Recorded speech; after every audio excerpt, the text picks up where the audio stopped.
And welcome back, everyone, to another edition of Going for Two, presented by our dear friends in Indianapolis, Home Field Apparel. I am your host. I'm the publisher of the Extra Points newsletter. I'm Matt Brown. I'm joined here for the first recording of 2023 by my colleague and friend, Bryan Fischer. Bryan, how was your holiday? Tiring, very tiring, a very tiring holiday. I woke up, I've gotten back home now from the Rose Bowl, covered was out at the Fiesta Bowl, obviously. Yeah. So a lot of travel involved, and still some more to come with the title game at the end of the week, and then we'll see each other actually in person next week's NCAA convention. Next week, yeah. Very, very tiring. Let me tell you about that, especially because I didn't even know that you could have flights that left at 5:15, but apparently you can, and I was on one of them. So I will try to make, yes, in the morning. So I will try to make it through this podcast. Gross. No, yeah, you win. I mean, this is supposed to be a time of rest and rejuvenation, which is, of course, not really the case for national correspondents and esteemed publications like Fox, who then have to go to these major bowl games. I sat on my butt the past couple of weeks, although I got sick again. I got a sinus infection like after getting the flu. So if I sound like I've picked up a cigarette smoking habit over the last 2 weeks, I haven't, although I have thought about it. I'm just kind of rebounding from that. I'm glad you're back. If you fall asleep, I'll do my best to ramp, to vamp for you until you come back into it. I do want to call everyone's attention very quickly to one Christmas present that I got that I haven't had a chance to hang up yet because I'm actually in the process of remodeling this office a little bit, rearranging where the TV is going to go and making some other tweaks. But if you watch this show on YouTube, you can do that, by the way. They're all on YouTube if you didn't know. Or watch any of my other video interviews with Connect, you are probably aware that behind me is a gigantic wall full of pennants. I actually got a couple more pennants that were mailed to me over the holiday break that I haven't had a chance to hang up yet. I got another Fairfield pennant. I've got a Rochester Institute of Technology pennant. There's other pennants that you can't even see on the screen because I've taken up other walls, and that's part of why we're rearranging things. But my oldest daughter presented this to me.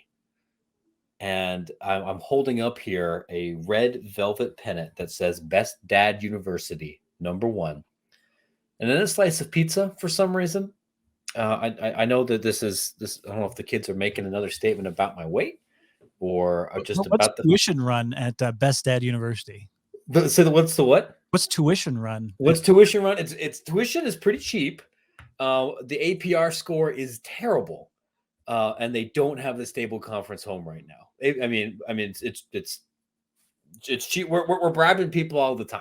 That's that. Instead of Bagman, we're going to 7-Eleven and we're getting chocolate milk.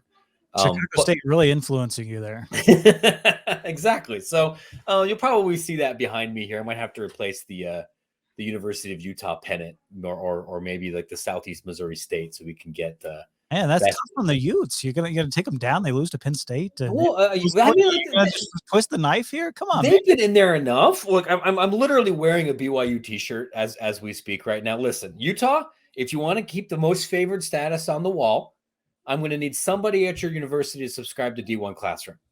And I'm just saying, or to even to Extra Points right now, because if we look at the other institutions that are represented on this wall, I got more of those .edus than we have at the premier state flagship institution in Salt Lake. This is not a pay-to-play system, but it could be for real estate there in the back wall.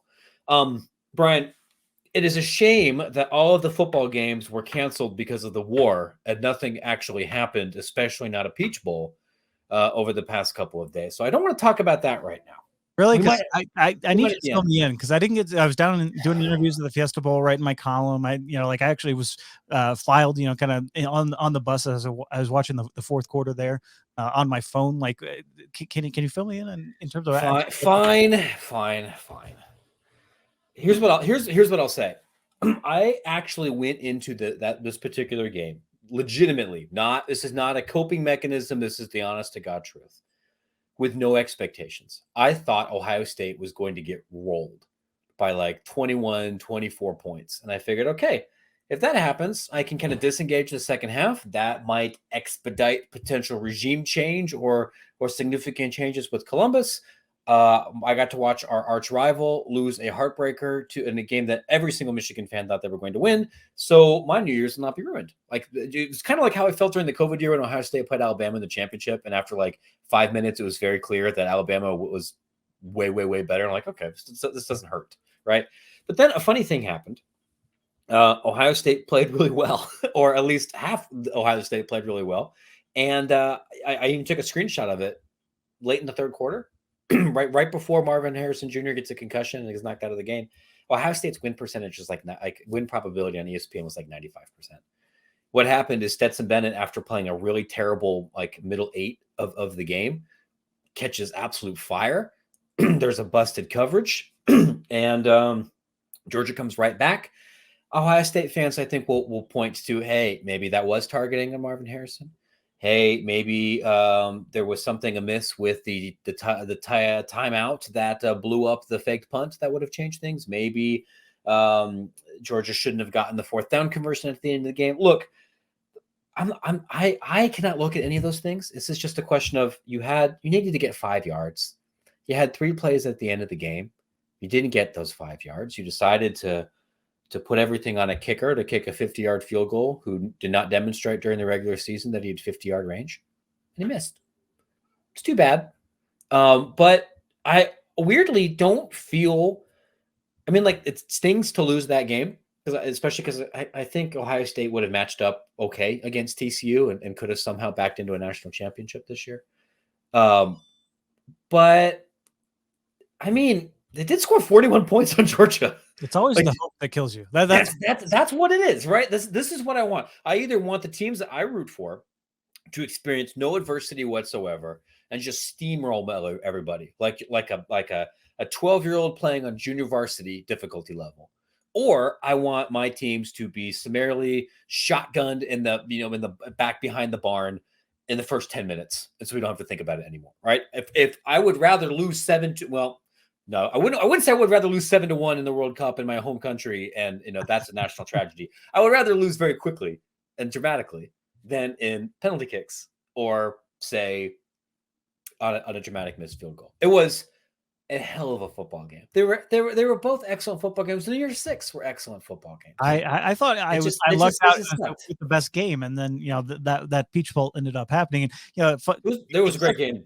It was a great game. They were both great games. I kind of sat there at the end of at the press box, and we're just kind of looking at each other like what just happened? How do you make sense of that? And then the Peach Bowl happens, which is just about as insane. I think you could really flip those 2 games if you want to put 1-2 in any order in terms of some of the more compelling national semifinals that we've gotten, especially in the playoff era.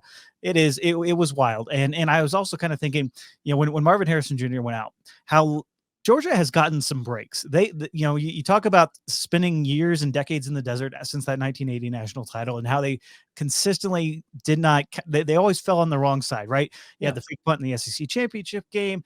You have 4th and 26 or whatever, and you lose a national title in Atlanta. To your biggest rival in Alabama in 2017, and then last year I think you had the wide receiver Alabama after they were kind of controlling the national championship game. You had Marvin Harrison Jr. go down in this game, and it kind of flipped fortunes a little bit there for Ohio State's offense, so allowed them to come back in. So Georgia's gotten some breaks lately, and that was kind of one of the things that I thought of as soon as I was like, oh no, here we go again. Here's another big star receiver who was having a good game, that was taking a lot of focus on the defense, and they end up coming back to win it. And I will just say this last thing, and I understand this sounds like sour grapes, and you can fast forward another 3 minutes, and we'll talk about the Transformation Committee, I promise. Ohio State was already missing the number 1 wide receiver. Jackson Smith-Njigba barely play this entire season. Ohio State was giving handoffs to their 4th string running back because Henderson, their 5-star guy, was hurt on and off most of the season. Chop was injured and only got a couple of carries. Evan Pryor, who was like the backup at the beginning of the season, tore his ACL before the year even started. So you're handing off to guys that never projected to be part of the depth chart. And that's why the offense had to be dramatically more one-dimensional. But Ohio State barely even tried to run outside of like some Stroud scrambles, which we hadn't seen the entire season for that game.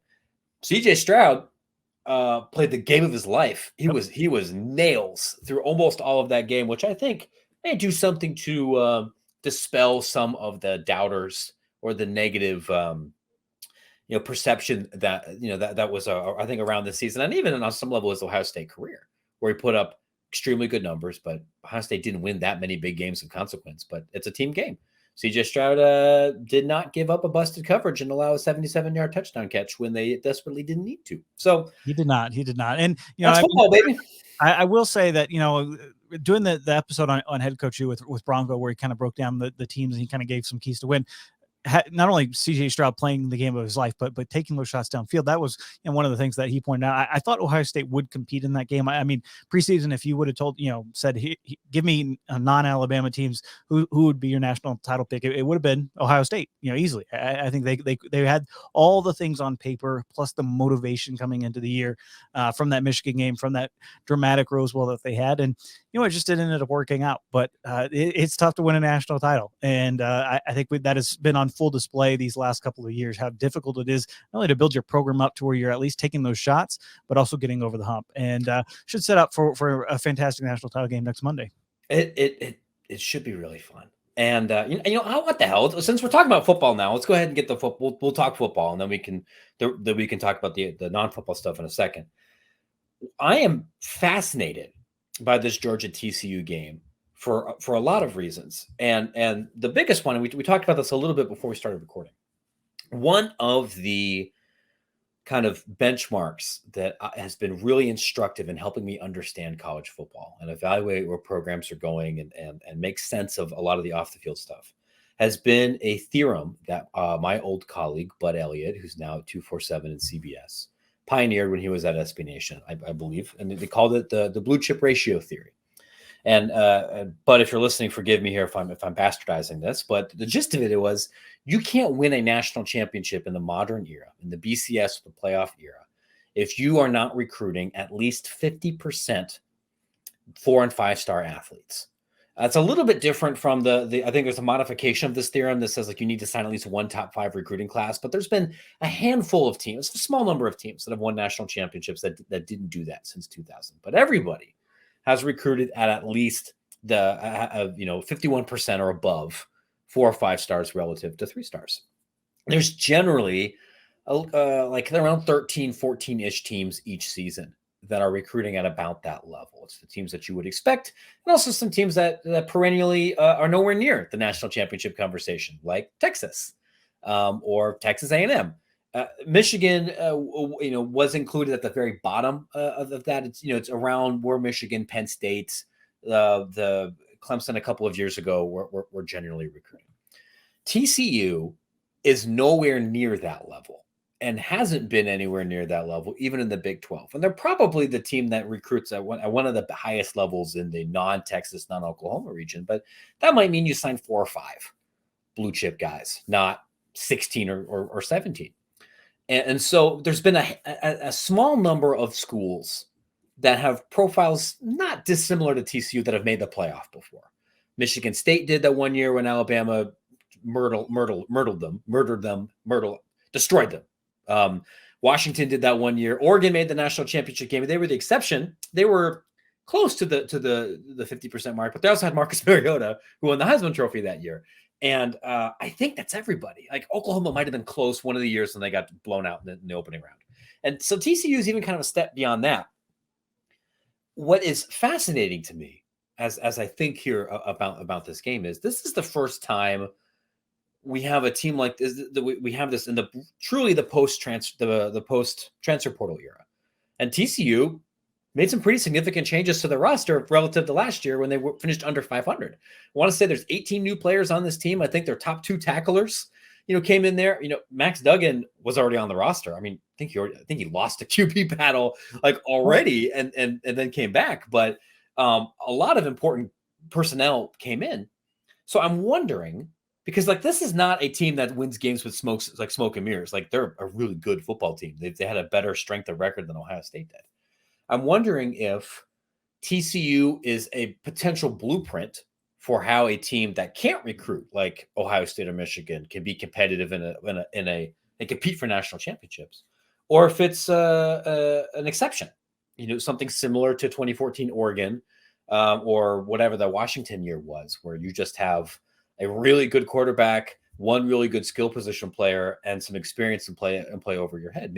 Maybe do you think it's time to reevaluate the blue chip theory? Do we need? I assume we need more data, but like, yeah, a little bit, just mostly because of the transfer portal, and how you got to change your outlook in terms of some of those transfers. They might have been a 5-star, coming out of high school, yeah, didn't really pan out. So how do you kind of evaluate that type of player? It's almost like in free agency where some of those NFL teams, they mine those guys that are on a practice squad, or they end up getting cut, in fall, and what they turned out to be really good players for another team, and some of that is just coaching, some of that is just situational football in terms of, hey, that guy got a shot because of an injury. There's a multitude of factors at play, and I think what makes TCU more unique than I think anybody else that could be taking this kind of track is, Gary Patterson was there for forever, and although he did recruit at a high level, I think right there, kind of at the top of the new Big 12, without Texas and Oklahoma, what they were so good at with Gary Patterson and his staff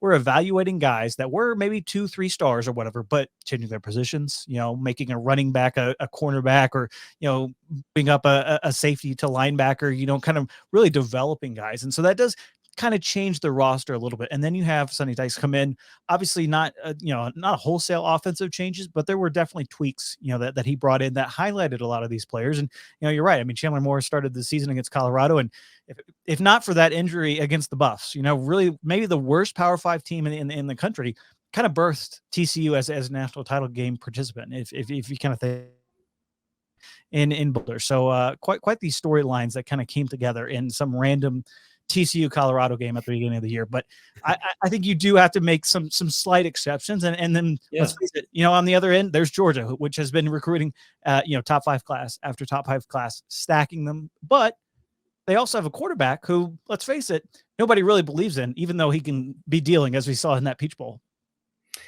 Yeah, I kind of wonder if we need a little bit more data to better understand how predictive reevaluated recruiting rankings are in the transfer market. Like I've noticed this a little bit, just kind of digging through 247, and They do have they have transfer rankings now, in terms they of do. a lot of the classes. So yeah, that the industry itself is kind of playing a little bit of catch up, and I think we will kind of get more data on that. I think it is just so vast, because you do have so many more players you got to worry about. It's not just hey, all right, I know I got to concentrate on the juniors to be, or the seniors to be, in high school, and yeah, even some of those guys get overlooked. But I think all the recruiting services are very good in terms of determining, hey, these are the top really 75 guys, and they are, the hit rate on a lot of those guys is pretty high.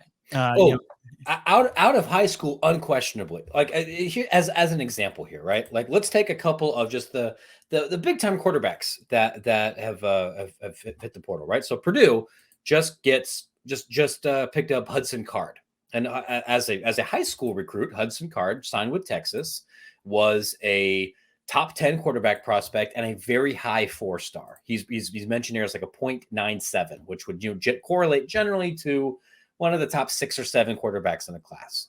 Card, doesn't hang on to the starting job. He's has a up and down. He goes to Purdue. He's now ranked as a 0.93, so a 4-star quarterback still, but downgraded.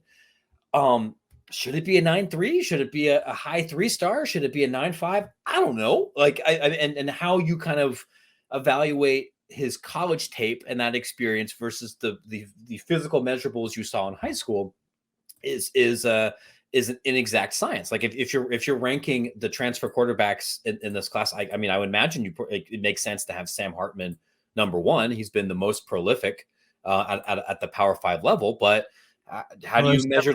There's other guys in there that right. Kid Culley's jumping to the NFL, and you really, I think it's going to be very interesting to see how that all shakes out. In particular, not just with the quarterbacks, but even in the transfer portal, there are a dearth of positions where there's just not enough guys. How many? Yeah, you got to talk with a head coach or a line coach. Like, we definitely need an extra guard. We need a left tackle. Like, those guys just simply are not in the portal. Like, of all the things that you can go into the portal, you can get a lot of wide receivers, some guys that maybe move up from a level from the group of 5, even the FCS ranks. We're starting to see even pass rushers now, kind of make that jump from kind of smaller schools into the Power 5 and have success there.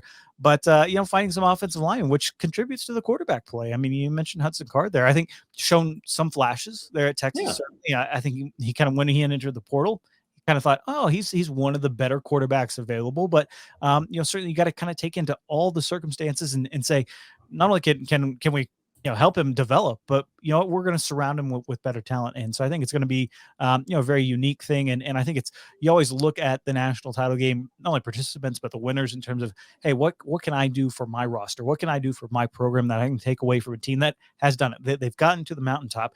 And in the past, yes, it was Nick Saban. And it was like, all right, well, stack a bunch of 5 stars and have the greatest coach of all time. Probably not going to apply to our program all that often. There was the Clemson year, certainly having a generational quarterback or two would always help win a national title. We kind of saw that. You mentioned Oregon earlier, also a generational type of quarterback that kind of covered up some of those flaws on that roster. But at the end of the day, I think this is just so new, and I think it might be another year or two, and especially with the introduction of the 12-team era. I mean, I mentioned it earlier. Look at injuries, how they've already affected the 4-team tournament with Georgia, with Alabama, with Ohio State. That's going to be even a bigger impact in the 12-team era. We're just going to get some strange results, like TCU appearing in the national title in Sonny Dykes' first year. That's just kind of insane. But it's been an season, and it definitely kind of caps things off in the right way. I'm really happy for TCU fans. Just like I'm really happy for Tulane fans, right? To go from having not beaten a big time out of conference opponent in 20 years and being left for dead for a little while. Did you see I had to look this up. Last time Tulane won a major bowl game, Amelia Earhart flew from California to Hawaii solo. Like that is how long it has been. Not only were they in the SEC, but like it's been 80 something years, and to do it in that way, to win like that so dramatically, just really adds to the legend. And I ended up seeing Tulane when they beat Cincinnati a couple weeks ago, and you could see the speed on the team. You could see the skill position talent there. You can see how Willie Fritz and them have developed things. So hats off. They understood that yes, you can make these big jumps. A 10-win improvement, just kind of insane to think about. It's exciting as much as I am still tied to a blue blood program. It warms my Grinchy heart. See what I did there? To see these kind of stories. I mean, you lived in New Orleans. It kind of weird that like LSU had 6 blocks from Tulane's campus. Massive blowout win for LSU. Some momentum kind of going into the offseason there for Brian Kelly, and they were not the story. Not in New Orleans, not in the state of Louisiana. Maybe it was all about Tulane. So hats off to Troy Dannon and Willie Fritz and the crew there at Tulane. Celebrate it. Be excited because those type of victories, as Tulane themselves have proven, do not come along all that often. No. Well, and if you want to celebrate those victories that maybe don't come as quite often as we'd like them to, there's no better way than by buying a bunch of Pelican stuff at homefieldapparel.com. You might have missed this a second ago if you weren't looking at YouTube, but Brian is wearing I believe this is the Surfing Pelican crew neck right here. I have a Tulane sticker on my laptop with the surfing bird. I'm wearing the old vintage BYU t-shirt here today. But the Tulane collection is truly one of the most excellent on a website that has many excellent collections. If you want to celebrate your team winning a bowl game, I need to buy a TCU shirt. Just a good reminder. I need to buy one today. I did promise myself I would get the frog in a fur coat, even though I don't really need the frog in a fur coat, because they spared me from watching Argentina win a freaking World Cup the same year that Michigan wins a national championship. That might have been too much for me to bear in my vitamin D deficient state. So thank you, Texas Christian University. You can buy these wonderful shirts, wonderful hoodies, wonderful joggers, and all manner of other officially licensed vintage collegiate apparel at homefieldapparel.com. And when you do, use promo code extra points to save 15% off of that order. You can also drop me a note at matt@extrapointsmb.com if you would like an introduction to the good brand. They are going to be rolling out some collections centered around mid and low majors in the near future, now that college football season is winding down to a close. That is, again, homefieldapparel.com. While we're doing ad reads, I want to read one more very quickly before we dig into the major off the field story here for this week. The beginning of the new year also means the beginning of a new semester. Many of you who are listening to this program work in athletic departments. You might occasionally teach a class in your university. You may be high school or college instructors yourself. In case you haven't heard, we make something here at D1 Ticker headquarters that is specifically built to make your life easier. It's called D1 Classroom. It is a collection of different resources to serve as a textbook supplement for the overworked instructor who is teaching anything related to college athletics. It includes a discounted full subscription to Extra Points.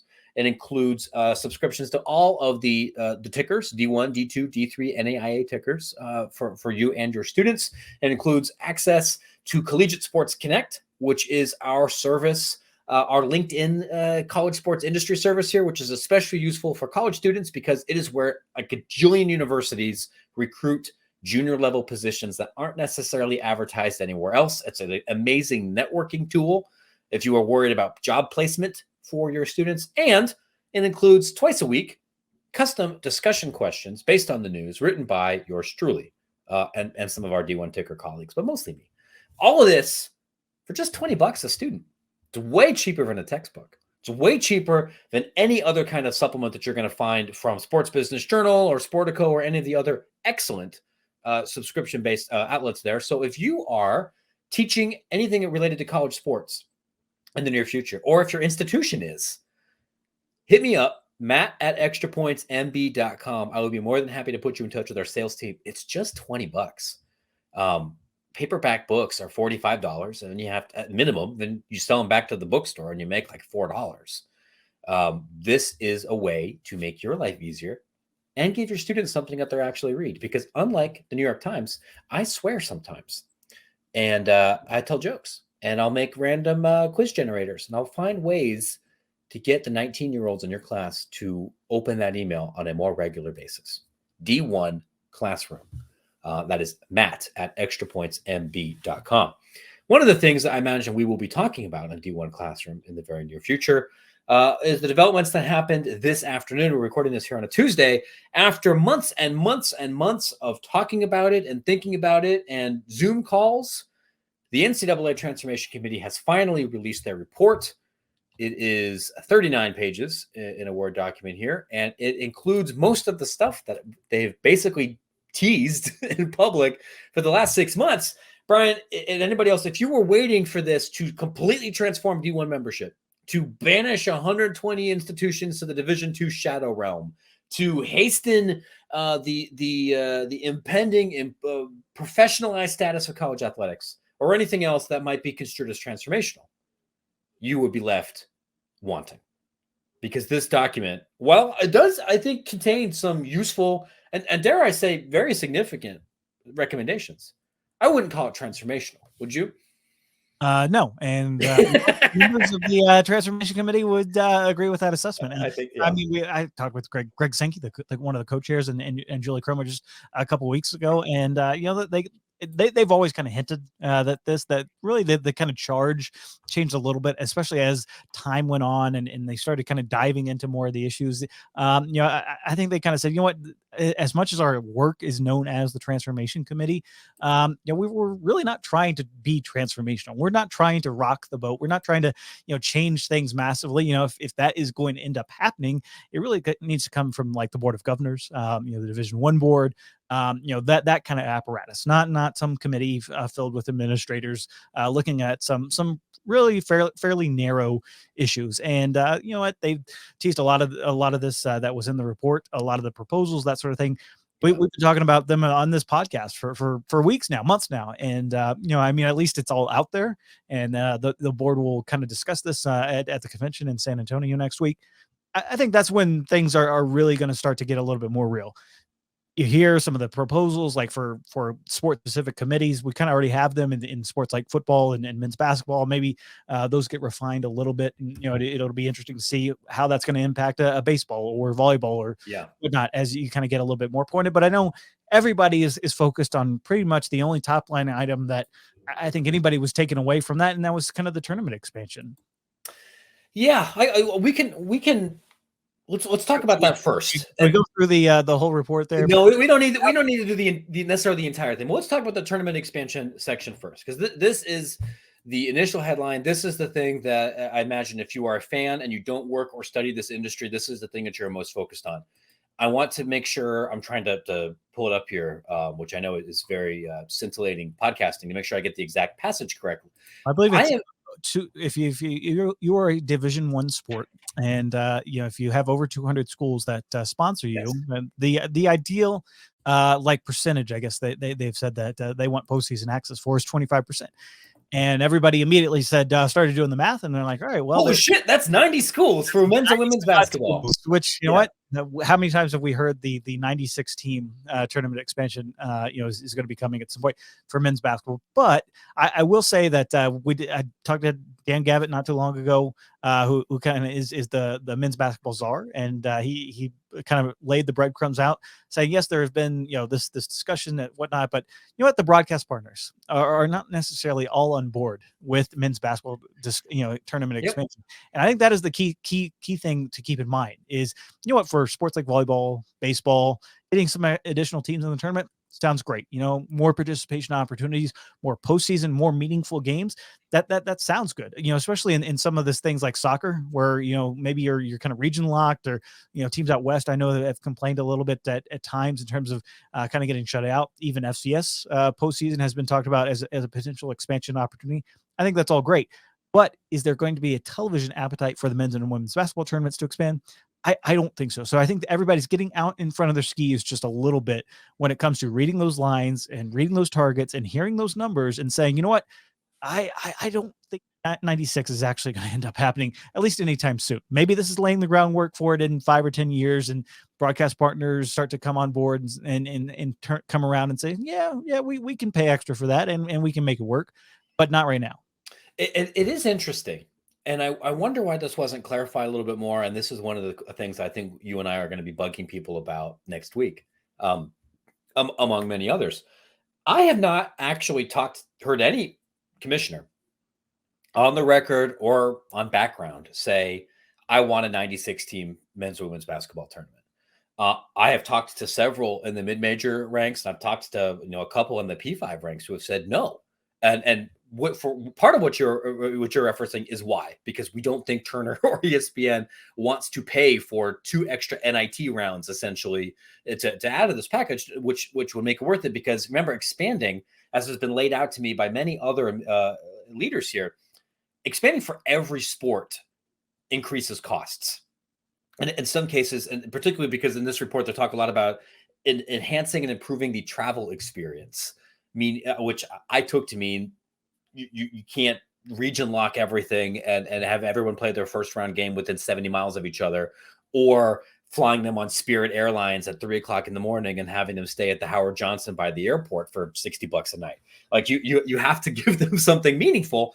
That increases costs. You can't do those things if the revenue isn't going to come from somewhere else. What I had heard almost universally from talking to commissioners over the last 6-ish months or so was, it's probably going to expand. Greg Sankey was super pissed about Texas A&M. We're looking at 6 to 8 teams and potentially more significant expansions in other tournaments. My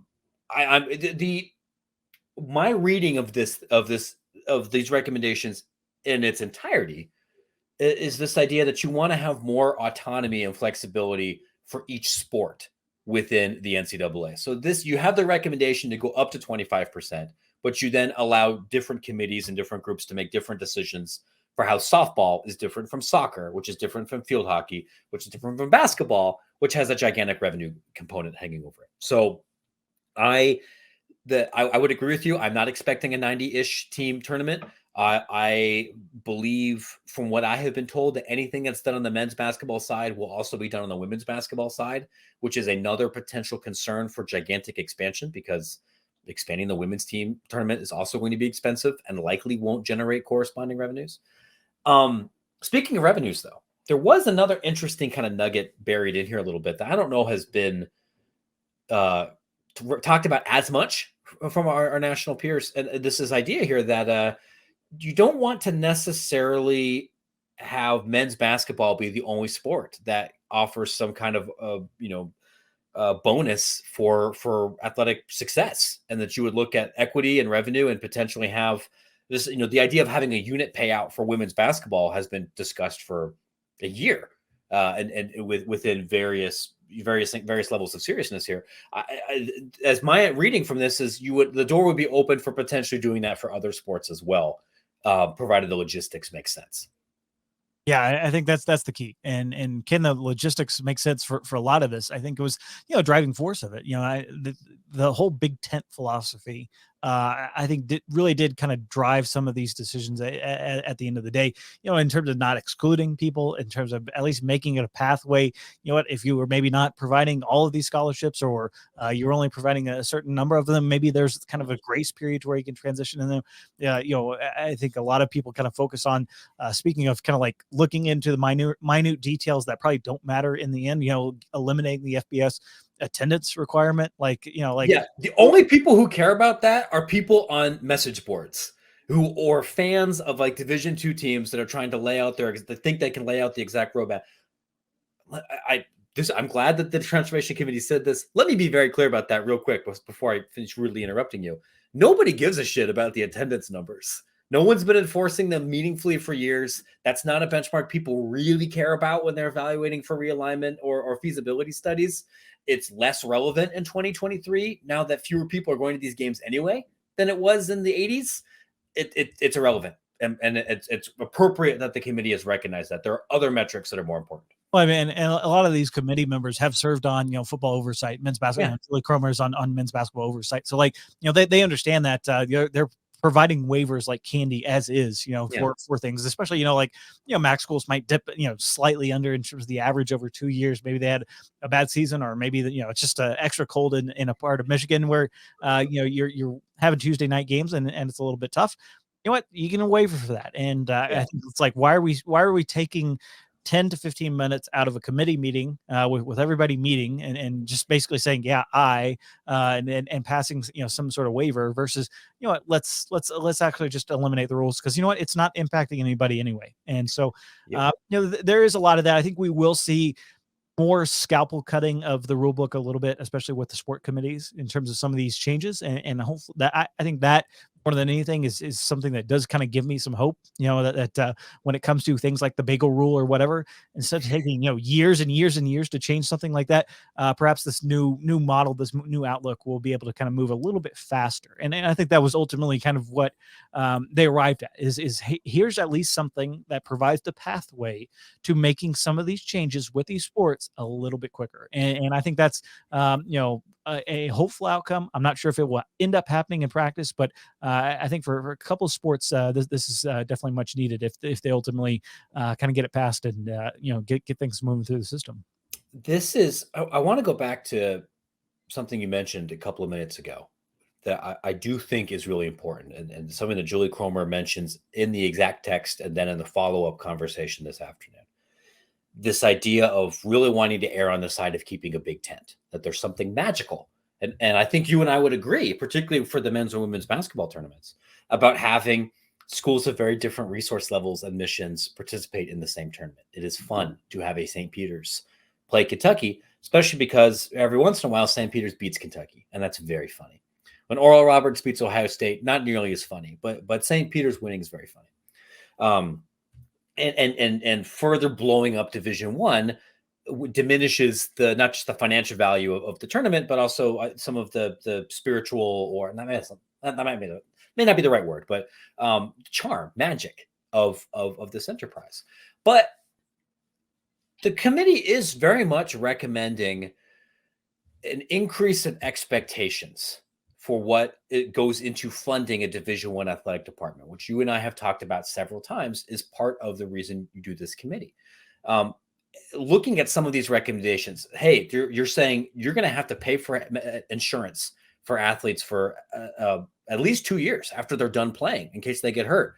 You are going to need to pay for mental health specialists. As I'm reading this right, I think it's just at least one But I would imagine if your department has like 700 athletes, it's probably going to need to be more than one. Many of these schools have more than one already. There's changes in how you are funding and laying out who your trainers are going to be. You might need, there's the ability to pay for loss of value insurance, and this idea of, hey, you might need to actually offer scholarships at a meaningful level in order for you to count a sport towards a minimum sponsorship level. It's not exactly a state secret. Like, there are schools out there that have swim teams at Division I level that don't have swim scholarships, or they have one swim scholarship, and you're doing this for the tuition money and to check the box, but you're functionally a gentrified Division III program. A lot of low major schools do this. I could think of a few doing it in hockey right now. Beach volleyball, it's pretty common. In volleyball, it's not uncommon, right? And so you're looking at, all right, I might have to potentially, knock off some money from my tuition revenue, and then make some expensive insurance purchases, maybe add to my head count. And then maybe we're changing the revenue distribution formulas that might to be more merit centric, changing things on multiple different levels here. But they don't want to kick people out, or they want to kick a very small number of people out. I think the document specifically references like specific mission driven institutions, which I read to mean we don't want to boot every single poor HBCU out of Division I. Maybe we're going to have some kind of subsidy option, which the only way you can do that is you're essentially taxing the rich programs a little bit more, or you're going to have to create some new revenue streams to pay for this sort of thing. So the thing that I'm monitoring here is, even though this is not a transformational document, and even though this is maybe a tenth of as ambitious of an undertaking as it might have appeared last January, someone's still got to pay for this stuff. And I still honestly believe that there's going to be a number greater than 1 and less than 5 of schools that are going to say, it's not worth it. We're going to pull a Hartford, and this is our politically expedient excuse. I'm not prepared to speculate as to which ones those are. I would need to do some more reporting. I think there's going to be a couple of them. They're not all going to be HBCUs.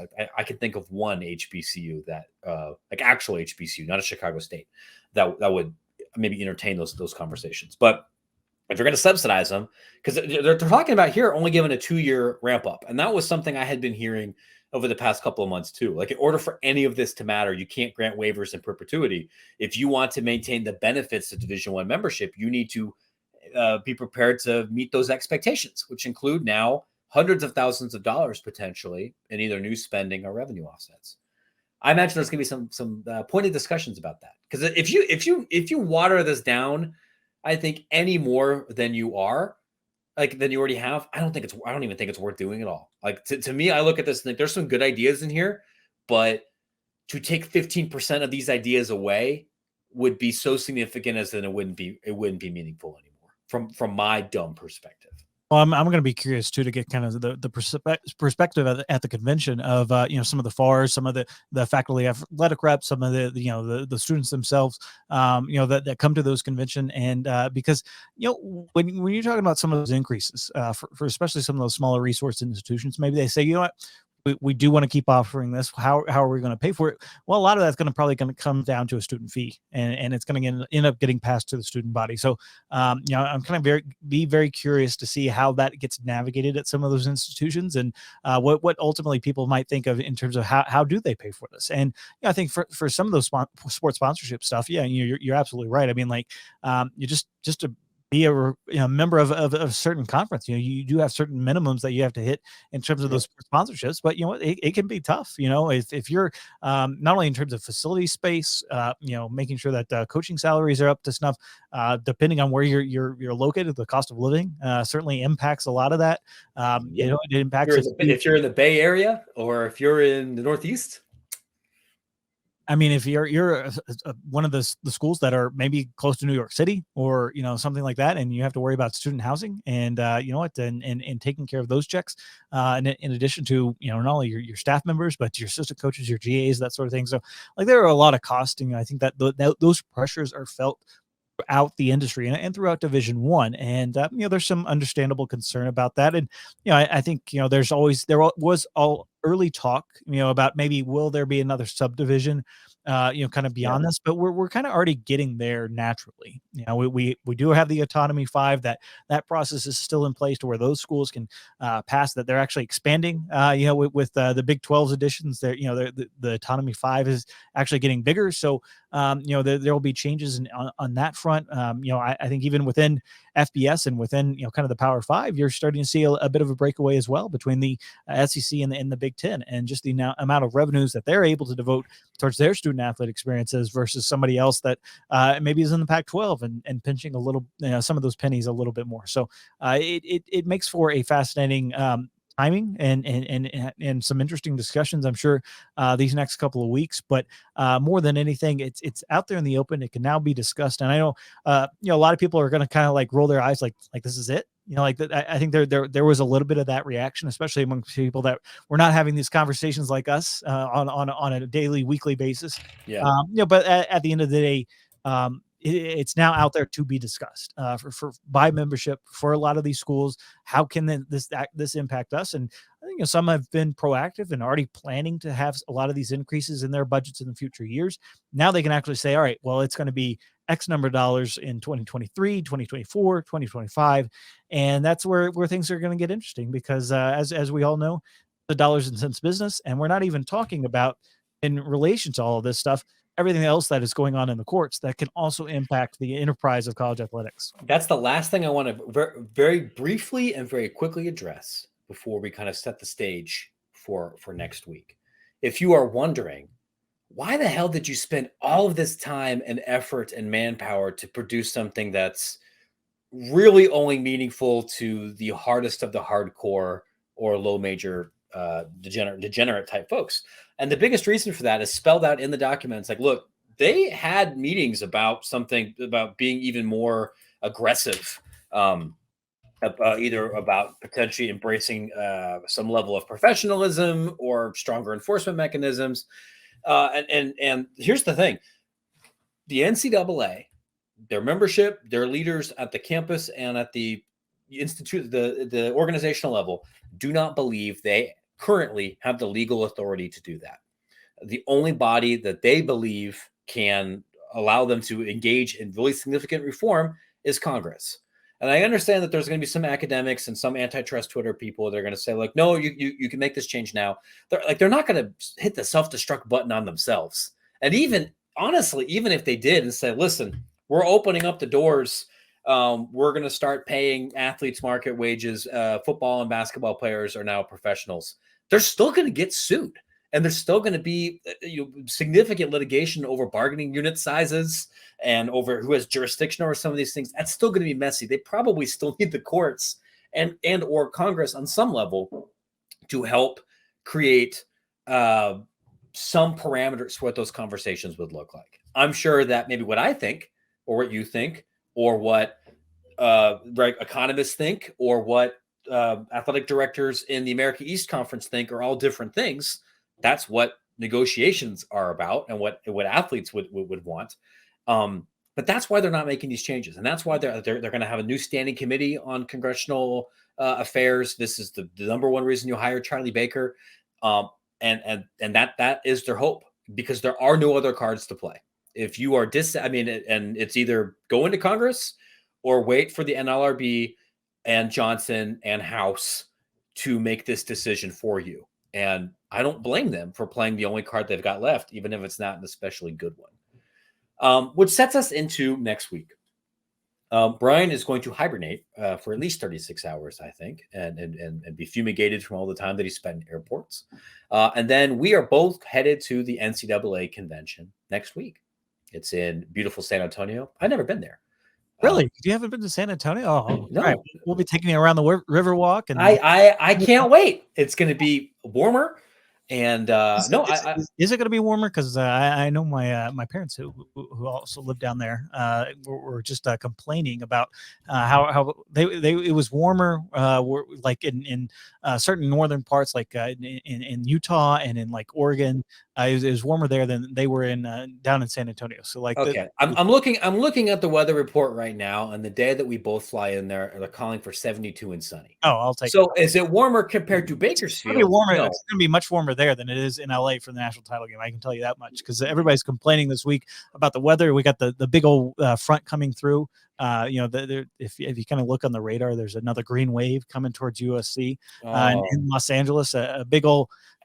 Is it going to be rainy? Going to be raining for most of the actual week part, and then I think it's supposed to clear up a little bit over the weekend, but still not your 75 and sunny that you typically get. It closer to the 60s and overcast, kind of like what we had at the Rose Bowl. Yeah, final Big Ten Pac-12 Rose Bowl, and it ended up raining for the first time since 1997. You poor babies. Anyway, it's going to be warmer in Texas. We are going to, as you would expect, spend a lot of time shooting video interviews for Collegiate Sports Connect, like we do at any of these conventions. There'll be interviews with commissioners, athletic directors, thought leaders, everything. Brian and I will also be bugging people throughout the entire week. If you're going, let us know. If you're let us know. We might even do some live taping of a couple podcasts. We might do 2 or 3 podcasts. Yeah. We're there for quite a long time. I think I'm there till Saturday. Oh yeah. Yeah, I think we're both there. I think we're both there until Saturday. So we'll be there for a while. So if you're going to be there, drop us a line. Matt Brown EP on Twitter. You guys have my email address. I'm not a difficult person to track down, despite there being 800,000 Matt Browns on the internet. Among the many things that we're going to be digging into are who's going to pay for all this? How do people feel about the Transformation Committee recommendations? What are some of the potential unintended consequences that we're not really considering? What's coming down the pipe in 2, 3, 6, 9, 12 months that people should be aware of? And that includes people that work in the industry, people that study the industry, people that work in the industry but don't have .edu email addresses. I'm also interested in what else you would like to know. Both people that work in this world, study it, or just hardcore fans. As always, if you have a story idea, a story suggestion, or tips, maybe a scoop that you want to pass along, you can send it to compliance@extrapointsmb.com. I have appreciated all the emails that have come in there. I've gotten several good ideas already. We will continue to pump that ahead of the convention. So you can find all that. You can find Brian's work on Collegiate Sports Connect. You can, of course, promote and celebrate and get this show on Apple Podcasts, Google Podcasts, YouTube, Spotify, anywhere else that fine podcast products are sold or downloaded. This one's free. Extra Points is only half free, but if you paid for it, that'd be super great. That helps pay for things like spending a week in San Antonio and all the tacos I'm going to eat. This is a good taco place, right? I assume it's Texas, so there's going to be good tacos. Yeah, pretty authentic Tex-Mex down there in San Antonio. We'll find some good spots. Don't worry. Yeah, it's a different kind of Mexican food than there is in Chicago. Quite a bit different. I'll just say. Oh, dude, we have so many Mexicans here. Like Chicago Mexican food is really great. It's not Texas. The folks came from different parts of Mexico. Anyway, thanks for listening, everybody. It's great to be back on the mic. I got to go hop on the radio. Brian's going to go hop into bed, and we'll catch you all very soon.